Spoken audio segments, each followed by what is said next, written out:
Welcome to UND Sports Extra. I'm your host, Dan Hammer. On tonight's show, UND improves to 2-0 on the football field, beating Drake 21-18 last Saturday. Head coach Bubba Schweigert joins us momentarily to recap the win and look ahead to UND's date with NDSU Saturday in Fargo. And later in the show, volleyball coach Mark Pryor is with us. His team is streaking 5 straight wins as it heads back out on the road. Our leadoff man tonight is head football coach Bubba Schweigert. Bubba, good to be back with you again. A 21-18 win over Drake on Saturday. You're 2-0. A win is a win.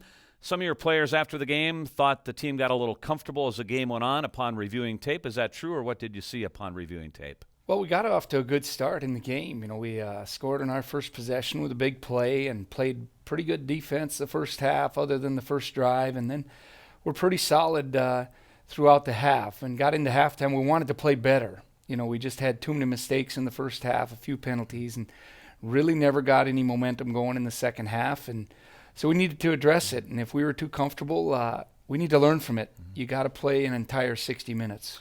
You became somewhat one-dimensional offensively. It was a tough day for a running game, but Keaton Studsrud, I think, again, we're seeing his maturity as a passer in Paul Rudolph's offense here early this season.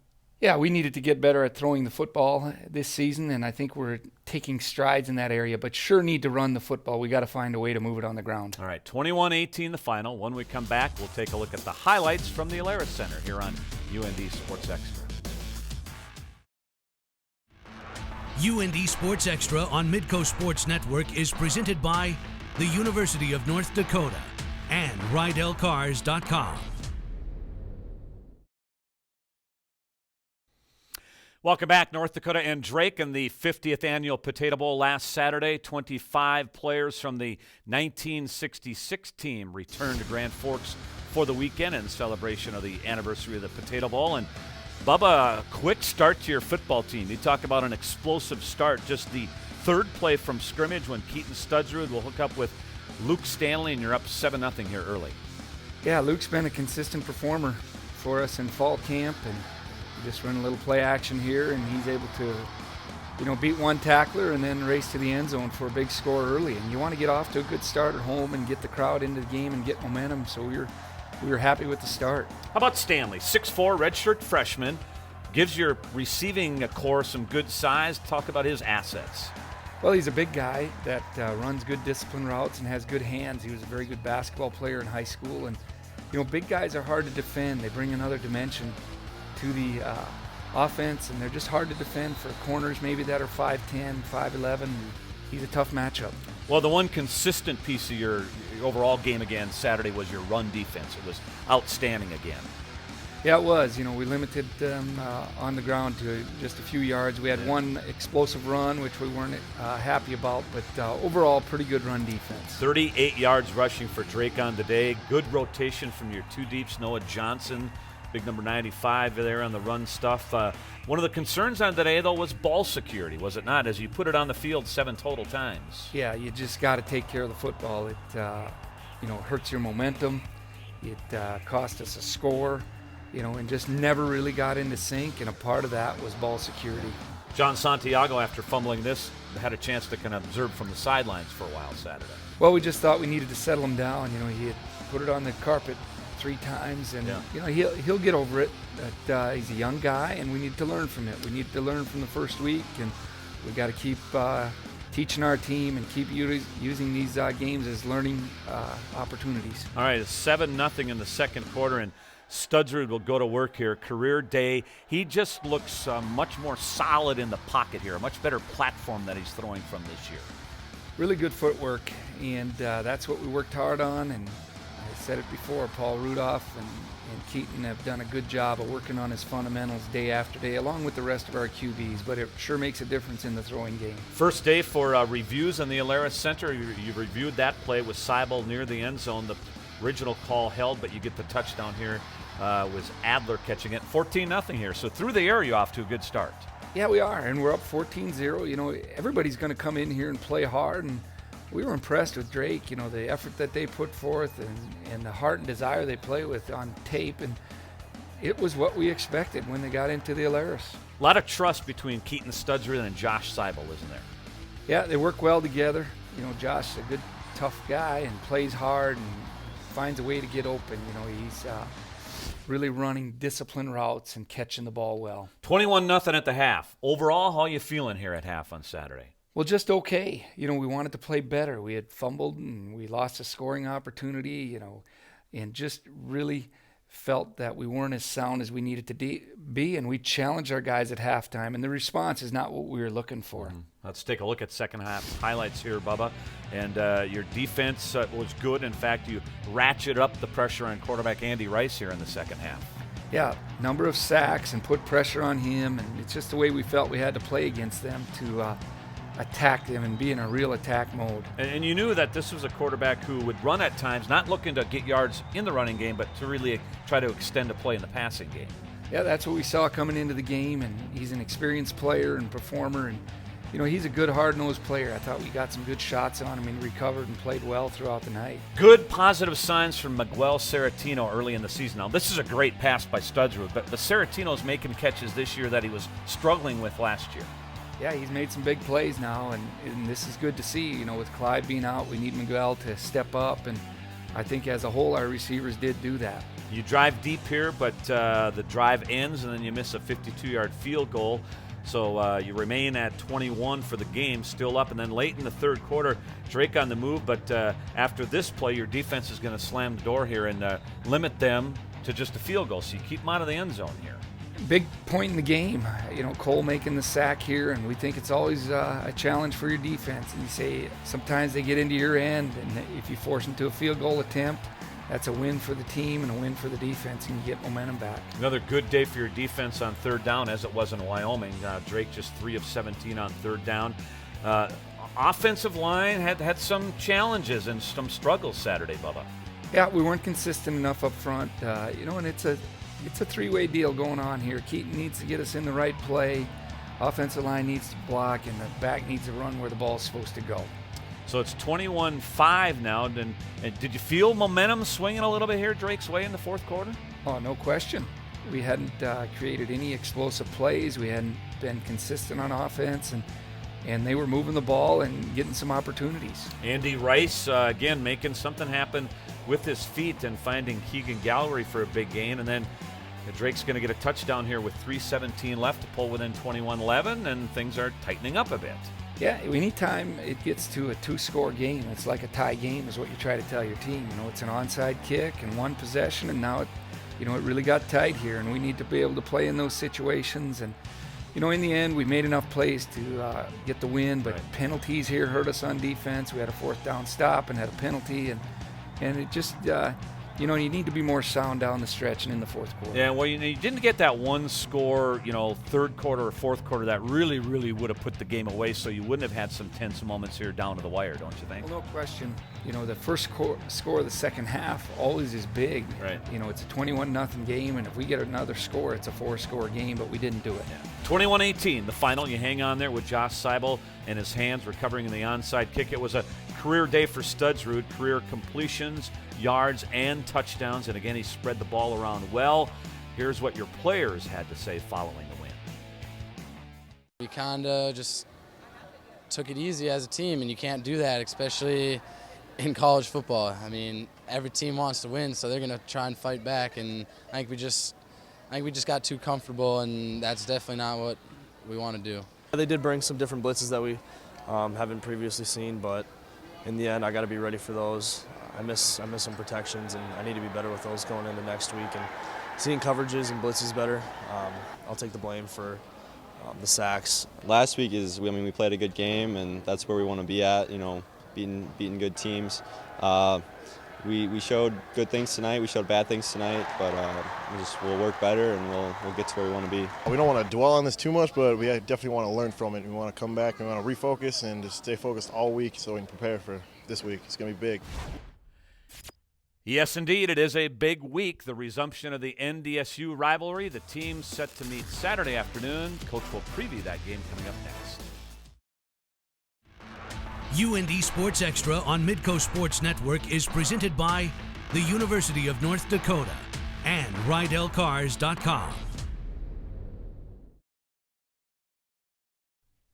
There is a generation of North Dakota fans, of football fans, who have never seen a UND NDSU game. But there are many generations and many memories heading into the resumption of the rivalry. Here are a couple of UND players reflecting and looking back at one of the particular fun moments from a UND perspective.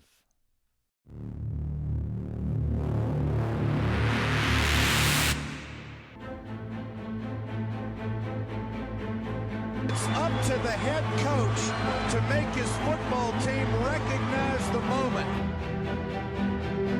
He's got some running room and he's going to score. He didn't get it. After a bunch of years of being hit in the head, you don't remember a lot of things, but the couple things you do remember are the NDSU UND games.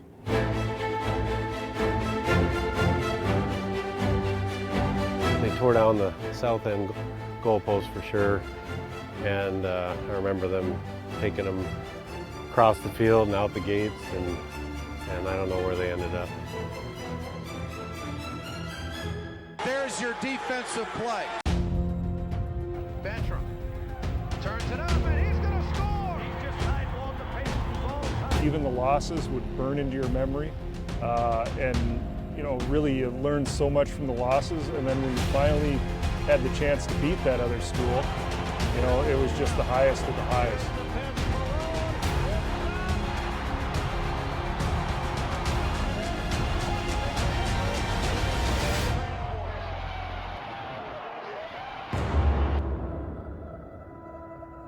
I played outside linebacker. Mooney was in the middle. I was on the far side of the field, if I remember right. And of course, they didn't run my way. They wanted to run away. As Highland spins away and pitches away to Jason Miller. Mooney was hanging on to the ball, ripped it loose, and we went this way into the end zone. It was a pretty wild scene. Winning that game was the highlight of my entire athletic career.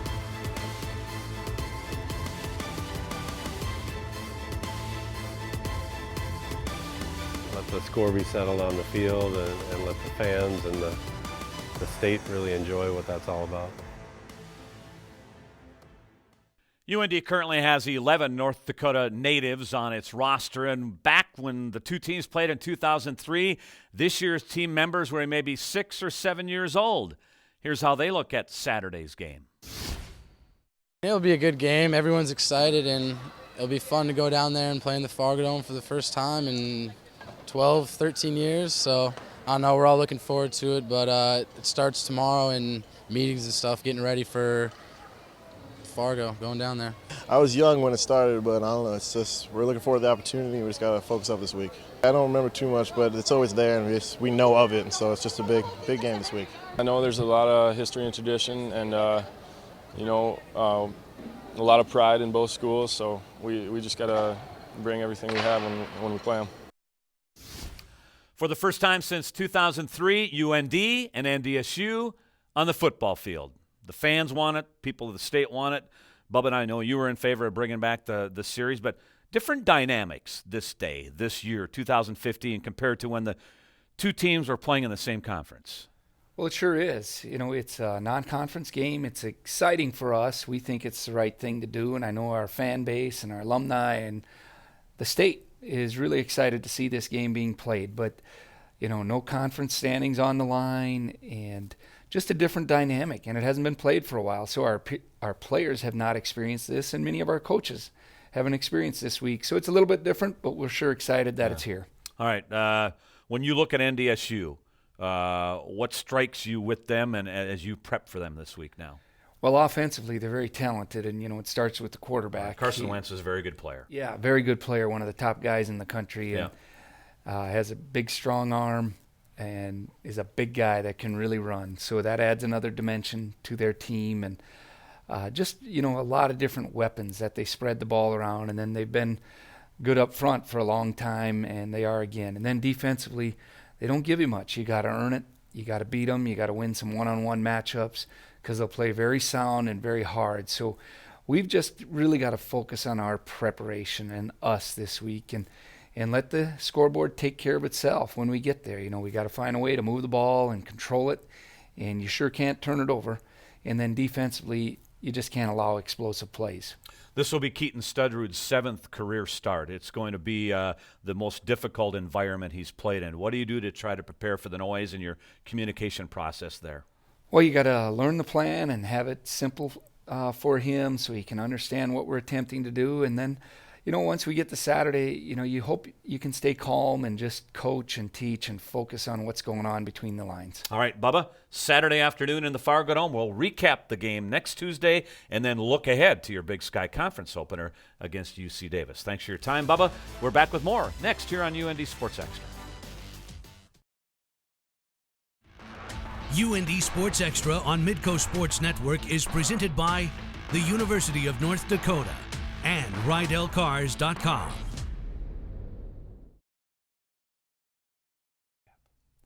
Welcome back. A week ago at this time when we chatted with UND volleyball coach Mark Pryor, his team was 2-4. 5 straight wins later, here you are 7-4. Heck of a week for your team. It helps being at home. Playing a lot at home is always a good thing, especially with a young team, but we'll take it. Yeah. You're packing a lot of games into a short period of time, coming off 5 games at home last weekend. Now you're heading on the road for 5 this week. Kind of a must-do for your team at this stage Absolutely. of the season? We still don't have a road win. We got some neutral site wins, but the reason we're going on the road 2 days before a tournament is we've got to play another road team. We've got to get more of those matches to put our young team in an experience to where they've got to be able to win on the road. So we found a place, and we're going to go play. Very dominant effort by your team last week, sweeping South Dakota State, sweeping Drake, sweeping South Dakota, sweeping Jacksonville. The Green Bay match was a dandy, a 5-set match here. It was really, really good. Green Bay did a lot of really good things. The thing that I like about it is a 5-set match, but in the 2 sets that they won, we had set point and match point in each one of them. So we were right there. That, like I said, that's a team that's beat Cal, that's beat UNLV, that's got some good W's.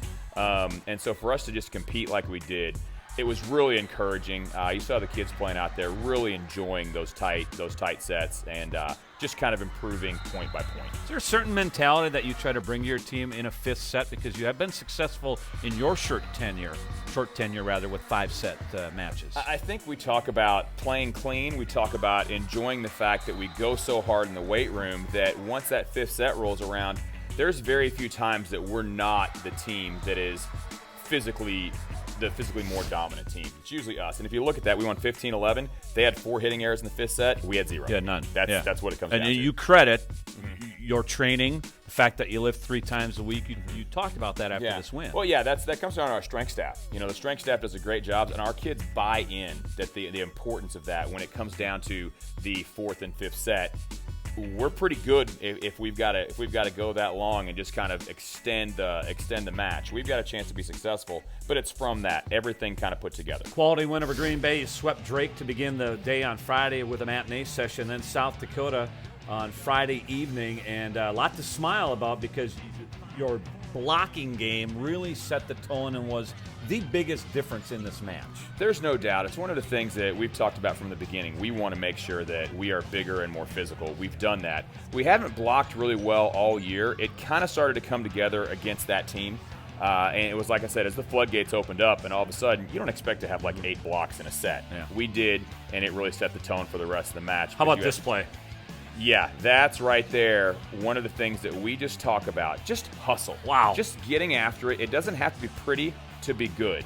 And then all of a sudden, we just keep going and going, and good things happen when you work hard. That was a big spark for your team in the 2nd set. Mackenzie Hart, Amanda Harnett, and Faith Dooley all getting a piece of it, and Chelsea Mosier continues to play well. We'll talk more about her in a bit here, but 3 straight over South Dakota. So Green Bay, South Dakota, 2 impressive wins over the weekend for your team. Yeah, I think that's kind of starting the trend of us trying to even things out, trying to play the caliber of game that we can play, but playing against good teams. And we want to make sure that we're doing that. It just makes it a little easier when we're at home. At the outset of the season, you said of Chelsea Mosier, she's playing quicker this year, she's playing stronger, and the game has slowed down for her. She was your tournament MVP over the weekend, and what a weekend she had. What's interesting is she is really developing into a player that can play 6 rotations, that she can play all the way around. Against Jacksonville State, we didn't take her out. She did serve, receive, playing great defense. Doing a great job from a leadership standpoint as far as keeping things calm, making smart choices, and just doing the things that she's good at. And that makes it a lot easier. That gives you some new rotation possibilities there with her moving into that role. It does. When, they can't completely gang up on Faith now, because as soon as Faith clicks to the back row, they're like, oh, great, now we've got to deal with this kid. Yeah. So it's great to see her just really develop. All right, 5 on the road this weekend. We'll recap the road trip when you get back next week. How's that sound? That sounds great. We'll 5 see you on time. straight wins for Mark Pryor's volleyball team, and at 7-4 now. 5 more non-conference matches, and then it's on to the Big Sky. We're back with more after this. UND Sports Extra on Midco Sports Network is presented by the University of North Dakota and rivalry.com.